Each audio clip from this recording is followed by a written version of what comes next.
यमुनाताई काही दिवसांपूर्वीच आपल्या धाकट्या मुलासोबत शिरीष आणि सून सानिका सोबत राहायला येथे शहरात आल्या होत्या. कारण त्यांच्या मुलाची शिरीषची नोकरी शहरात होती आणि तो त्याच्या पत्नी आणि मुलांसह शहरात राहत होता. जोपर्यंत यमुनाताईचे पती यशवंतराव जिवंत होते तोपर्यंत त्या त्यांच्यासोबत गावात राहत होत्या आणि नंतर त्यांच्या मुलाच्या लग्नानंतर त्यांना आपल्या मुलीची खूप काळजी वाटत होती. परंतु त्यांच्या मुलाच्या लग्नानंतर काही वर्षांनी त्यांनी आपल्या मुलीचे लग्नही करून दिले आणि स्वतः मुलांच्या जबाबदाऱ्यांमधून मुक्त झाल्या. आता घरात फक्त नवरा बायको उरले होते. पण यशवंतरावची तब्येत हल्ली थोडी बिघडायला लागली होती. म्हातारपणी शरीरात रोगांचे घर व्हायला वेळ लागत नाही हे मात्र खरे.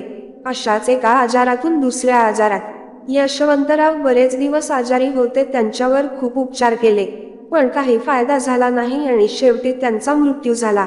पतीच्या निधनानंतर यमुनाताई गावात एकट्याच राहिल्या होत्या कारण त्यांच्या मुलीचेही लग्न झाले होते. त्यामुळे त्यांच्याकडे आपल्या मुलासोबत शहरात राहण्याशिवाय पर्याय नव्हता. काही वेळानंतर त्या आपल्या मुलासोबत शहरात आल्या आणि तिथेच राहायला लागल्या. त्यांचे नातवंड तशी लहान नव्हती. सगळी मुलं खूप हुशार होती पण त्यांची नातवंडे अगदी त्यांच्या आईवडिलांसारखी होती.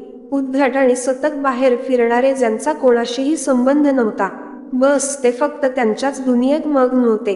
ना त्यांना आजीची काळजी होती नाही त्यांना यांच्याशी काही घेणे देणे होते की त्यांच्या घरी कोणीतरी आले आहे. आजी आल्यावरही त्याचं आयुष्य तसंच चाललं होतं. ये जा करताना ते कधीतरी आजींच्या हिताची विचारपूस करत असे. परंतु मुलगा आणि सुनेकडे तेवढा वेळही नसायच. सुनेने आता नोकरी सुद्धा सोडली होती आणि तरीही ती छोट्या छोट्या काम करून ती खूपच व्यस्त आहे असे दाखवायची.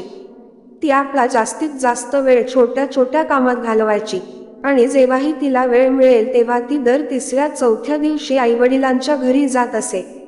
तिचं माहेरचं घर शहरातच असल्यामुळे ती रोज तिच्या माहेरच्या घरी जात असे.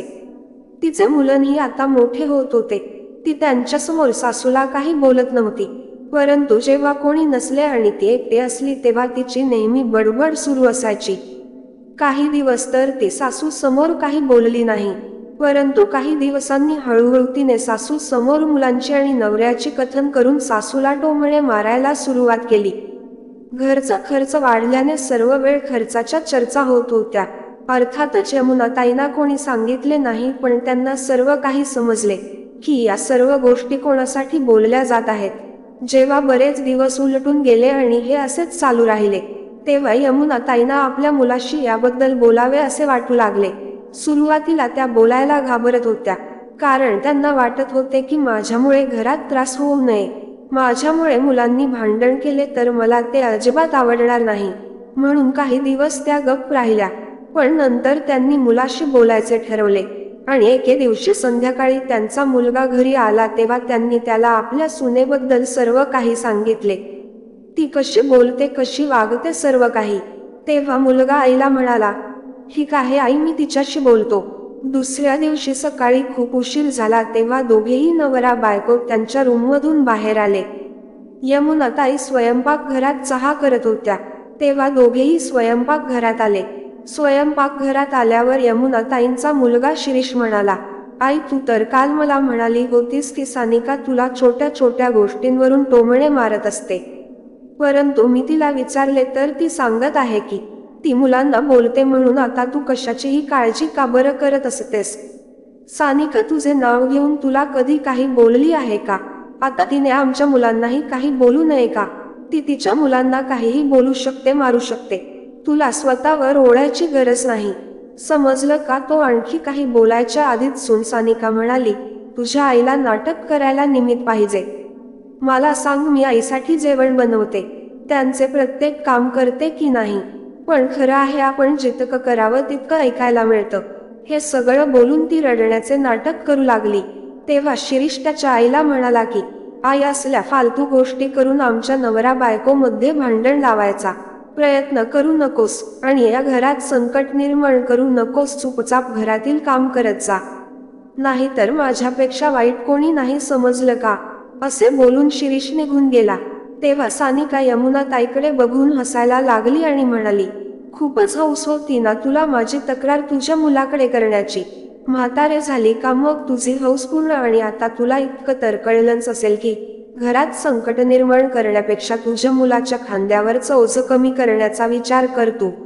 इथे राहून तुझ्या मुलावर ओझं होत आहे असे वाटत नाही का तुला? जर तू इथून गावी गेली तर आमच्यावर खूप उपकार होईल. तसं झालं तर कुणी तुला काही बोलणारही नाही. आता निर्णय तुझा आहे, तुला जे करायचं ते कर असे बोलून सानिका गप्प बसली आणि तिथून निघून गेली. हळूहळू तिची सासूला त्रास देण्याची सवय वाढतच गेली आणि एके दिवशी तिने तिच्या सासूशी गैरवर्तन केले. त्या दिवशी मुलांनी त्यांच्या आईला त्यांच्या आजीशी गैरवर्तन करताना पाहिले. ते इतके सभ्य नसले तरी परंतु तरीही ते त्यांच्या आईला म्हणाले, आई तू अशा वृद्ध स्त्रीवर आपला हात उचलत आहे, तुला लाज वाटत नाही? हीच आहे का मर्यादा? जोपर्यंत तू आजीला बोलत होती तोपर्यंत ठीक आहे, पण आज तो तिला मारायला लागलीस हे खूप झालं. सानिका म्हणाली, तुम्हाला कोणी सांगितलं भाषण द्यायला? जा आत्ताच्या आत्ता निघा इथून. मुलं घाबरले आणि तिथून निघून गेले. एकदा सानिकाने यमुनाताईवर हात उचलला आणि त्यानंतर ती सासूला मारायला मागे पुढे बघत नव्हती. एकदा असेच शिरीष संध्याकाळी घरी आला तेव्हा दोन्ही मुलं आईच्या कर्तुती सांगायला वडिलांकडे गेले आणि ते वडिलांना काही सांगणार तेव्हा तेथे यमुनाताई आल्या आणि त्यांनी मुलांना शांत राहण्याचा इशारा केला. मुलं आपल्याला काहीतरी सांगायला आले होते, पण ते असे अचानक शांत का झाले? म्हणून शिरीष त्यांच्याशी बोलण्याकरिता त्यांच्याकडे गेला, पण तो आपल्या मुलांशी काही बोलण्याआधीच त्याच्या पत्नीने स्वतःच्या हातावर नखाने खुणा केल्या आणि चिमट्याने स्वतःला मारहाण केली. तिने अंगावर चिमटे आणि काठीच्या खुणा करून पतीला सासू आणि मुलांसमोर दाखवायला सुरुवात केली आणि म्हणाली, बघ तुझ्या आईने माझे काय हाल केले आहे. आता मला हे अत्याचार अजिबात सहन होत नाही. मी माझ्या जीवावर उद्धार झाले आहे. मी स्वतःचं बरं वाईट करून घेईन. मग मला सांगितलं नाहीस असं म्हणू नकोस. आता यमुनाताई तिच्या मुलाला शिरीष काही सांगण्याआधी शिरीष स्वतः रागाने लालबुंद झाला आणि तो यमुनाताईकडे येऊन म्हणाला, आई तू गैरवर्तनाची मर्यादा ओलांडली आहेस. सानिकाने तुझी खूप चांगल्या प्रकारे सेवा केली. ती नेहमी तुझ्या मागे पुढे करत असते आणि तू आज तिला खूप मारलेस.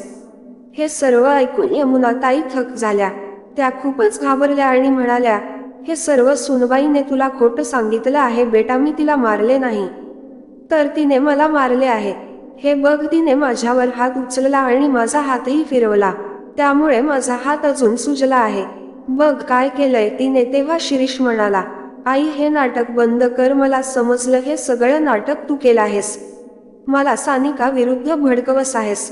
तू करत असलेली प्रत्येक गोष्ट मला समजते आहे. आता तुला या घरात राहायचे असेल तर माझे लक्षपूर्वक ऐक आणि आतापासून सानिका सोबत अतिशय नम्रतेने आणि आदराने वागशील. नाहीतर मला सांगू नको की तुझ्या बायकोने माझ्यासोबत गैरवर्तन केले आहे, कारण माणूस स्वतःला वाचवण्यासाठी काहीही करू शकतो. मुलाने या सर्व गोष्टी कोणत्या उद्देशाने सांगितल्या हे यमुनाताईला समजले नाही, पण आता त्यांनी कोणाला काही बोलणे सोडून दिले होते, कारण त्यांचे ऐकायला घरी कोणीच नव्हते. बिचारी म्हातारी मिळेल तेवढं खायची. काहीही झालं तरी बरंच होतं. आता ती कोणाला काही बोलायची नाही आणि फक्त तिचं काम करायची. तर सुनेला आता तिच्याशी भांडणाचं काहीतरी निमित्त हवं होतं. एखाद्या गोष्टीवरून भांडण करण्यासाठी ती निमित्त शोधत होती, किंवा कदाचित ती तिच्या सासूवर खूप नाराज होती आणि नेहमी तिला या सर्व गोष्टी सांगायची. जर तुम्हाला थोडी लाजही उरली असेल तर तुम्ही हे घर का सोडत नाही? इथे तुम्ही निर्लज्जासारखे फुकटची भाकर तोडत राहणार आहात का? भाकरी खाण्यासाठी काही काम करा. बसून बसून तुमचे हाडं तुटून जातील. नुसते नाटक चालू असतात तुमचे. कधी हात दुखतात तर कधी पाय दुखतात. काही वेळा काही करण्यासारखे नसल्यास तुम्ही डोके धरून बसतात. तुम्हाला काय वाटते की तुम्हाला स्वतःला काही करण्याची गरज नाही? तुला काही हवे असेल तर तुझ्या मुलासमोर बोलली की बेटा मला हे हवे आहे, बेटा मला ते हवे आहे, तर सांगितल्याबरोबर ती वस्तू तुला मिळेल असे तुला वाटते का? म्हातारे प्रत्येक गोष्टीच्या बदल्यात पैसा जातो आणि पैसे कमवायला माझा नवरा रात्रंदिवस मेहनत करतो, मगच कुठेतरी त्याचा पगार येतो. निर्लज्जपणालाही मर्यादा असते आणि या सगळ्या गोष्टी ती रोज सासूबाईंना सांगायची.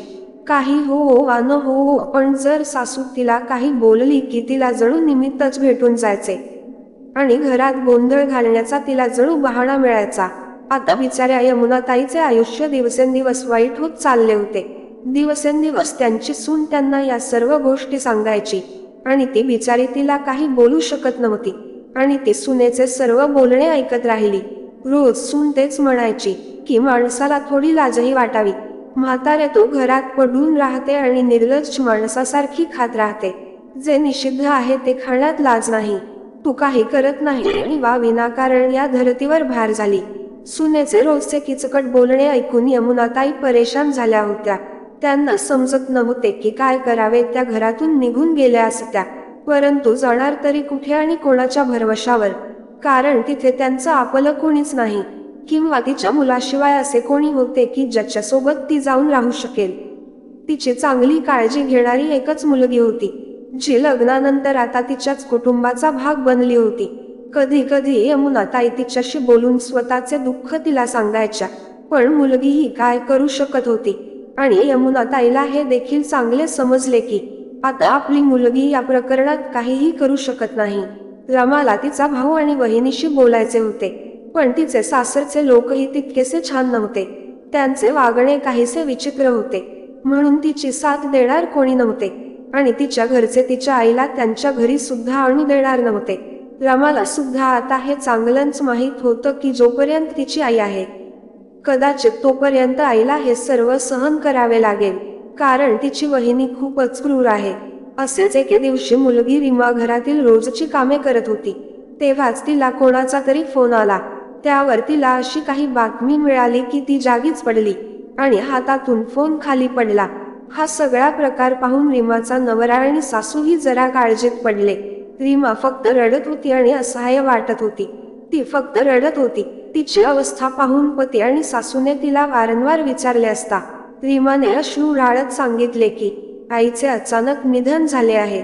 आता ही कोणत्याही मुलीसाठी खूप वाईट परिस्थिती आहे. रीमा त्याच दुःखाला तोंड देत रडत रडत तिच्या आईच्या घरी म्हणजे भावाच्या घरी पोहोचली, कारण तिची आई काही दिवसांपासून तिथेच राहत होती. आईचे मृत्यू कशामुळे झाले याचे कारण अद्यापही समजू शकले नाही. मुलगा आणि सुनेने सर्वांना सांगितले की छतावरून खाली उतरत असताना पायऱ्यांवरून आईचा पाय घसरला आणि ती जमिनीवर पडली आणि हा अपघात झाला. पण रीमा हे मान्य करायला अजिबात तयार नव्हती, कारण तिला चांगलंच माहीत होतं की तिची आई कधीच एकटीने गच्चीवर जाणार नाही, कारण ती एकटीने गच्चीच्या पायऱ्या चढूच शकत नव्हती. तिच्या गुडघ्यात खूप त्रास असायचा, त्यामुळे तिला घरातही नीट चालता येत नव्हते. मग ती पायऱ्या चढून वर कशी जाणार. परंतु हे सर्व बोलण्याची ही योग्य वेळ नव्हती, कारण रीमा खूप रडत होती. आईला चिकटून ती धैर्य मोकलून रडत होती आणि तिच्या आईच्या मृतदेहाशी खूप काही बोलत होती. आई, तू मला का सोडलंस? मी आल्यावर तू मला तुझ्या हाताने खूप प्रेमाने खाऊ घालायची. आता माझे लाड कोण करणार? कोण मला एवढ्या प्रेमाने सांभाळेल? तुझ्याशिवाय इथे कोण आहे? मला सोडून तू का गेलीस? आई, आई, तू माझ्यावर रुसलीस का? तू काही बोलत का नाहीस? रीमा रडत रडत बोलत होती. मुलगा आणि सून शोकसभेत बसली होती. तेव्हा शोकसभेत बसलेल्या सर्वांसमोर रीमाच्या आईच्या हाताची मुठ अजूनही बंद होती आणि रीमा वारंवार आईचा हात धरून तिला उठवण्याचा प्रयत्न करत होती. आई, उठ, मी तुझ्याशिवाय नाही राहू शकत. हे सगळं बोलून रीमा आईचा हात धरून तिला उठवायचा प्रयत्न करू लागली. तेव्हा तिच्या आईच्या हातातून एक पत्र निसटून खाली पडले. यमुनाताई फारशा शिकलेल्या नव्हत्या, पण त्यांचे शिक्षण 5वी ते 6वी पर्यंत झाले होते, त्यामुळे त्यांना मराठी भाषेचे थोडेफार ज्ञान होते. म्हणून रीमाच्या आईने काही गोष्टी पत्रात लिहून ठेवल्या होत्या, ज्या वाचून रीमाला आणि शिरीषला धक्काच बसला. रीमाने पत्रिका वाचताच तिची आई यमुनाताई यांना स्मशानभूमीत नेण्यापासून रोखले आणि जेव्हा रीमाने हे केले त्यामुळे सर्वांनाच धक्का बसला. तेव्हा तिच्या सासूजी म्हणाले, रीमा बेटी, असं काय झालंय की तू तुझ्या आईचा मृतदेह स्मशानभूमीतही जाऊ देत नाहीस?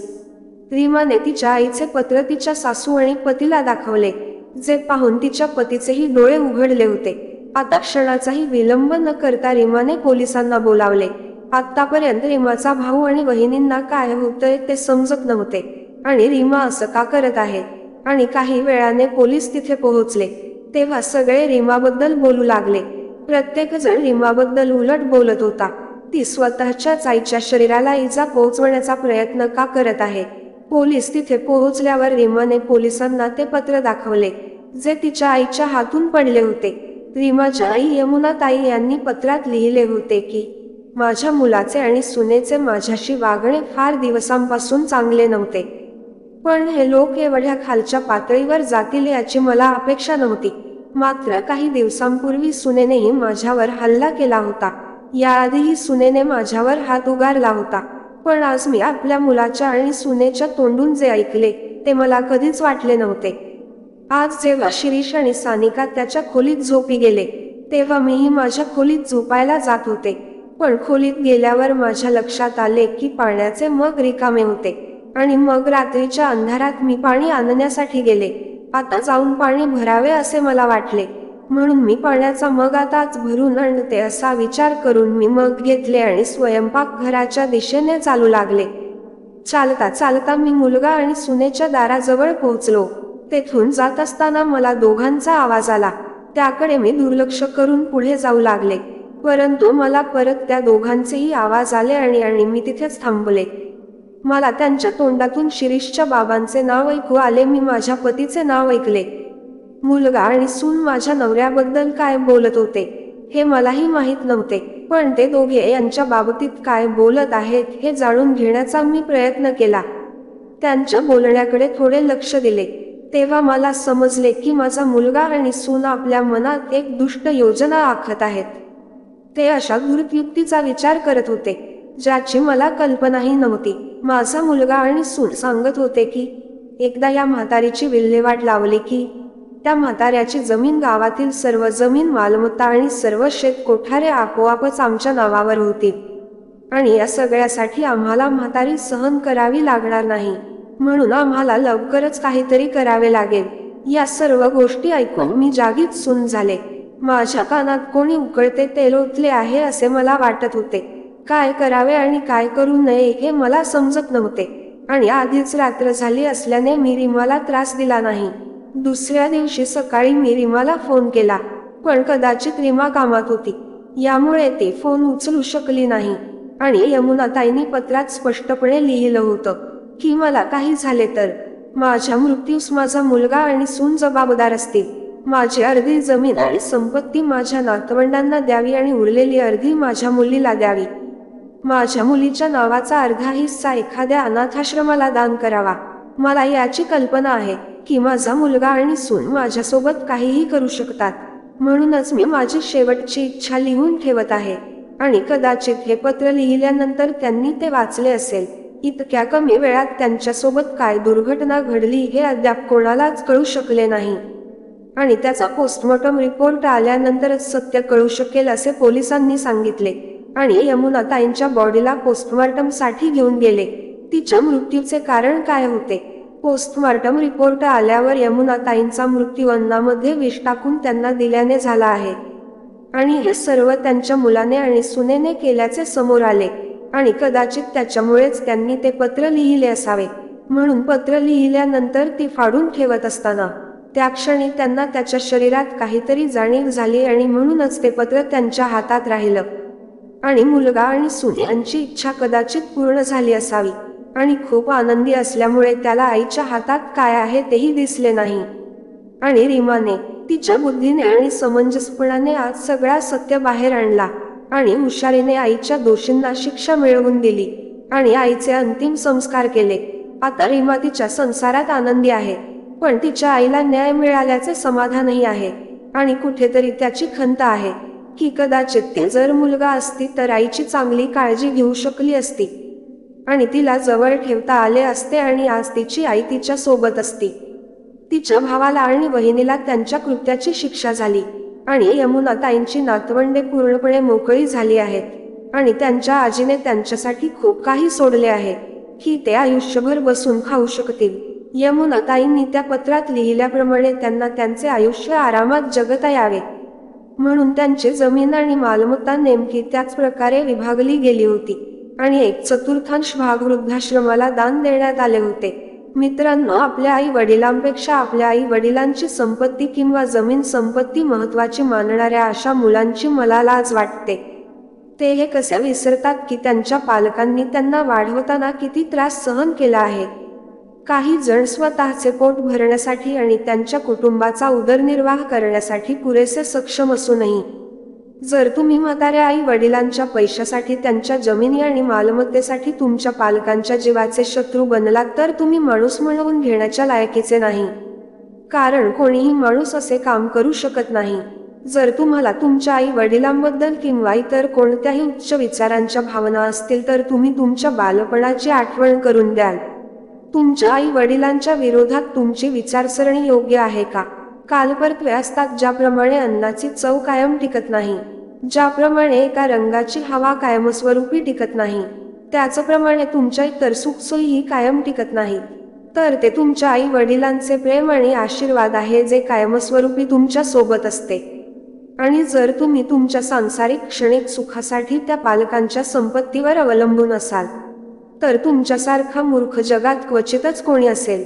तर मग मैत्रिणींनो आणि मित्रांनो, तुम्हाला ही स्टोरी कशी वाटली कमेंट बॉक्समध्ये नक्की कळवा.